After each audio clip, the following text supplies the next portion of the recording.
இந்த வீடியோவை நான் ஒரு சின்ன இன்ட்ரடக்ஷனோட ஆரம்பிச்சுக்கிறேன். ஒரு டெஸ்ட் மேட்ச்ல கிட்டத்தட்ட 2.5 days ரெயினால ஸ்பாயில் அவுட் ஆயிடுச்சு. அப்புறம் அங்கிருந்து 2.5 daysல அவங்களோட பிராண்ட் ஆஃப் கிரிக்கெட்டே மாத்தி வந்து ஏதாச்சும் ஒரு டீம்னால இந்த மேட்சை ஜெயிக்க முடியும்னா கண்டிப்பா இந்த ரோஹித் சர்மா கௌதம் கம்பீரோட டீம்னால முடியுங்கிறத இன்னைக்கு ப்ரூவ் பண்ணியிருக்காங்க இண்டோர்ல. வணக்கம், இது ICC test championship India vs Bangladesh post match day 5 review. Flash news, இண்டோர்ல India win the series 2-0. India series மட்டும் வின் பண்ணல, இந்தியாவோட home record 13 years record 18 consecutive series இன்னும் அன்பிரேக்கபிளா இருக்கு. இதுக்கு முன்னாடி ரொம்ப ட்ரையா தான் இருந்தது. ஸ்ட்ரைட்டாவே நியூ பால்லே பாத்தீங்கன்னா ரவிச்சந்திரன் அஸ்வின் ஒரு ரெண்டுலையும், ஜஸ்பிரீத் பும்ரா ஒரு ரெண்டுலையும் வந்தாரு. ஆஸ் யூஷுவல் பும்ரா அவரோட அந்த ஹார்ட் டெஸ்ட் மேட்ச்ல இருந்து அடிச்சுட்டே இருந்தாரு. இன்னொரு இல்ல அஸ்வின் அவரோட எக்ஸ்பீரியன்ஸை மொத்தமா இறக்குனாரு. அஸ்வின் வாஸ் மொமினுல்லாஹ் பத்தி பேசலாம். அஸ்வின் அண்ட் மொமினுல்லாஹோட இன்னிங்ஸை 2 பாகமா பிரிக்கலாம். ஃபர்ஸ்ட் இன்னிங்ஸ்ல அஸ்வின் வந்து மொமினுல்லாஹ் வந்து லென்த்தை கொஞ்சம் பின்னாடியே வச்சு போட்டாரு. அதுவும் அரௌண்ட் ஸ்டெம்ஸ்ல வந்து கொஞ்சம் குட்ல இன்னும் குட். மெயினா அந்த எஸ்பெஷலி அந்த square leg and deep square leg ஏரியால ரொம்ப அழகா ஸ்வீப் ஆடிட்டு இருந்தாரு. லென்த்தை ஈஸியா பிக் பண்ணி ஆடிட்டு. பட் இந்த செகண்ட் இன்னிங்ஸ் என்ன பண்ணாருன்னா அரௌண்ட் ஸ்டெம்ஸ்ல வந்து கொஞ்சம் லென்த்தை வேரி பண்ணி போட்டாரு. இன்னும் கொஞ்சம் மிக்சிங் ஆஃப் த வேரியேஷன்ல இருந்தாலும் அந்த ஃபிளைட் பாத்தீங்கன்னா ஒரு எக்ஸாம்பிள் ஒரு ஆஃப் ஸ்டெம்ப்ல இருந்து ஒரு 45.5 mm வரைக்கும் பால் நல்லாவே டேர்ன் ஆச்சு. மினிமம் ஆஃப் ஸ்டெம்ப்ல இருந்து நான் சொல்றேன், ஆஃப் ஸ்டெம்புக்கு வெளியே இருந்து ஒரு 45.5 mm வரைக்கும் பால் நல்லா டேர்ன் ஆச்சு. மெயின் அந்த அஸ்வினோடனாலையும் சரி, பங்களாதேஷ் பேட்ஸ்மேனால அந்த அளவு ரீட் பண்ண முடியல. ஃபர்ஸ்ட் மொமினுல்லாஹ் செட் பண்ணது பாத்தீங்கன்னா ஃபர்ஸ்ட் இன்னிங்ஸ்ல அது லெக் ஸ்லிப் இல்லவே இல்லை. அண்ட் கரெக்டா இன்னைக்கு பால் நல்லா திரும்புன்னு பிச் அனலைஸ் பண்ணி ஸ்ட்ரைட் வச்சாங்க. லெக் ஸ்லிப் வச்சுட்டு ஃபர்ஸ்ட் 3 பாலே பாத்தீங்கன்னா அவரால் அந்த அளவுக்கு பெருசா ரீட் பண்ண முடியல. எஸ்பெஷலி ஸ்வீப் ஷாட் அவர் ஆடவே இல்லை. கிட்டத்தட்ட பாத்தீங்கன்னா ஒரு ஃபர்ஸ்ட் பால் பாத்தீங்கன்னா ஆஃப் ஸ்டெம்ப்ல பிச் ஆகி ஒரு 5th ஸ்டெம்ப் லைன்ல கொஞ்சம் டேர்ன் ஆகி அத பாயிண்ட் கிட்ட ஒரு கேப்ல ஒரு சிங்கிள் ஆனாரு. அதுக்கப்புறம் செகண்ட் பால் ஃபேஸ் பண்ணும்போது அதே தான் மிடில் பிச் ஆகி பால் வெளியே டேர்ன் ஆச்சு. அதை பீட்டன் ஆனாரு. தேர்ட் பால் ஆஃப் ஸ்டெம்புக்கு வெளியே பிச் ஆகி லெக் ஸ்டெம்ப் பேட்ல வாங்கினாரு. திருப்பி 4வது பால் ஸ்வீப்புக்கு போனாரு. அதுவே ஆஃப் ஸ்டெம்ப்ல பிச் ஆகி லெக் ஸ்டெம்ப் வெளியே வந்து ஜஸ்ட் ஒரு கிளவுட்ல பட்டு கேஎல் ராகுலோட கேட்ச். ஸோ அந்த ஃபீல்ட் செட் ஆகுது. அந்த கேம் பிளான் ரொம்ப அழகா இருந்தது.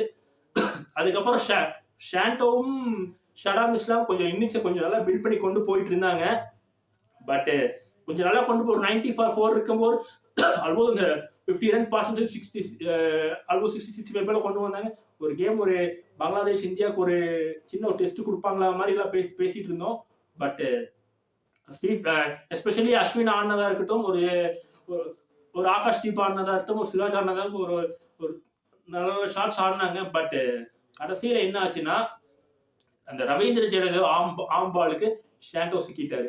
ஸோ அதுதான் அங்க அந்த ஒன் கிரேட் த்ரூ தான் அந்த மேட்சையே மாத்தி இருக்கு. ஒரு 50-55 ரன் பார்ட்னர்ஷிப் கொண்டு போய் மேபி ஒரு 1 or 2 செஷன் ஆடி இருந்தாங்கன்னா மேபி ஒரு 150-200 கிட்ட போயிருக்கும். மேட்ச் எப்படி வேணா நம்ம 100% இந்தியா தான் வின் பண்ணிருப்பாங்கன்னு நம்ம சொல்ல முடியாது. பங்களாதேஷ் இந்த 4th டே முடியுமா நம்ம பேசணும். பங்களாதேஷ்க்கு இந்த கேம்ல ஒரு ஹோப் இருக்குன்னு நம்ம பேசணும். அந்த ஹோப்பை ஷடாம் இஸ்லாம் கொஞ்சம் ஹோப் வச்சிருந்தாங்க. பட் ஜடேஜா எப்ப அந்த கிரேட் த்ரூ கொடுத்தாரோ அங்கேயே மேட்ச் கான். அங்க ஜடேஜா கிரேட் த்ரூ கொடுத்தோன்னே அப்ப அதுக்கு முன்னாடி வரைக்கும் 2 எண்ட்ல இருந்தும் 2 லெஃப்ட் ஹேண்டர் இருக்கிறனால ரோஹித் சர்மா ஒரு ஆஃப் ஸ்பின்னரை லெஃப்ட் ஆர்ம் ஸ்பின்னர் யூஸ் பண்ணிட்டு இருந்தாரு. பட் எப்போ அங்க ஷாண்டோ அவுட் ஆனாரோ, Mustafiz left and right combination மாறிச்சோ, ஸ்ட்ரெயிட்டாவே ஒரு ஆகாஷ் தீப் உள்ள கொண்டு வந்தாரு. அந்த செகண்ட் ஸ்பெல்லையே அந்த ஃபர்ஸ்ட் ஸ்பெல்லோட செகண்ட் ஓவர்லயே பாத்தீங்கன்னா ஷடாம் இஸ்லாம் காலி. அது என்ன பாலுங்க, மிடில் ஆஃப் த லைன்ல இருந்து 5th ஸ்டெம்ப்க்கு வெளியே போகுது. ஜஸ்ட் அஷஸ் விஜயோட என்ன ஒரு கேட்ச் இது ஒரு அன்பிலீவபிள் டெலிவரி. அதுக்கப்புறம் ஆஸ் யூஷுவல் தான் பங்களாதேஷ் பேட்டர்ஸ் யாரு பெருசா நிக்கல. இன்னொரு 2 முஷ்ஃபிக் ரஹீம் மட்டும் யாரு சிராஜ் 1-2 பவுண்டரிஸ் அடிச்சாரு. பட் இது என்னதான் பவுண்டரிஸ் போனாலும் இந்த மேட்சோட ஹோப் வந்து பங்களாதேஷ் கை கொடுக்கல. ஸோ இதுதான் இன்னைக்கு நடந்தது. ஸோ இன்னும் இந்தியாவை அடிக்கணும்னா பங்களாதேஷ் இன்னும் பெட்டர் ப்ரிப்பரேஷனோட வரணும்னு தான் சொல்றேன். ஸோ இந்த தடவை லாஸ்ட் டைம்ல கம்பேர் பண்ண இந்த தடவை ஒரு சின்ன ஃபைட் கொடுத்துருக்காங்க. ஒரு எக்ஸ்பெஷலி ஒரு find of the talent Mohammed ஒரு ஃபைண்ட் ஆஃப் த டேலண்டா இருந்திருக்காரு. எக்கச்சக்கமான நல்ல பிராண்ட் ஆஃப் கிரிக்கெட் ஆடி இருக்காங்க. பட் அவங்களால பெரிய அளவில் சர்வை பண்ண முடியல. ஃபைனலி பங்களாதேஷ் ஒரு 146க்கு பண்டில் அவுட் ஆனாங்க. 3 for Bumrah, 3 for Ashwin. 3 for Jadeja. So இந்தியாவோட டார்கெட் 97.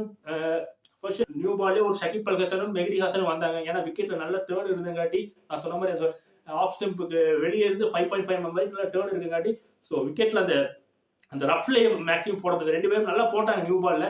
ஸ்ட்ரைட்டாவே ரோஹித் சர்மாவை தூக்குனாரு மெஹ்டி ஹசன்.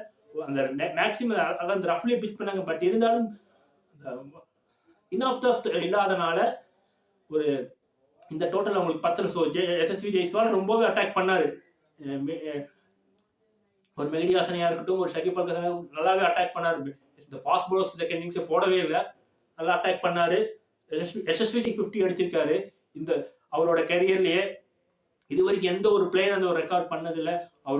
அவரோட கேமும் டே பை டே இம்ப்ரூவ் ஆகிட்டே போகுது. அவர் இன்னும் ஹையர் லெவலில் போய் ஆடணும், இன்னும் பல ரெக்கார்ட்ஸ் இந்தியாவுக்காக பண்ணணும். So he might be the Shubman கில்லை பத்தி, ரிஷப் பண்டை பத்தி மைட் பி ஃபியூச்சர். என்ன பொறுத்த வரைக்கும் எஸ்எஸ்வி ஜெய்ஸ்வால் வந்து ஒரு இந்தியாவோட பிரைட் ஃபியூச்சர்னு சொல்லலாம். இன் ஃபியூச்சர்ல ஒரு any of the world cup Yashasvi Jaiswal கண்டிப்பா வாங்கி கொடுப்போம். இந்த வீடியோ உங்களுக்கு பிடிச்சிருந்தா மறக்காம லைக் பண்ணுங்க, ஷேர் பண்ணுங்க. தொடர்ந்து என்னோட எல்லா வீடியோஸ் உங்களுக்கு வரணும்னா மறக்காம சப்ஸ்கிரைப் பண்ணுங்க.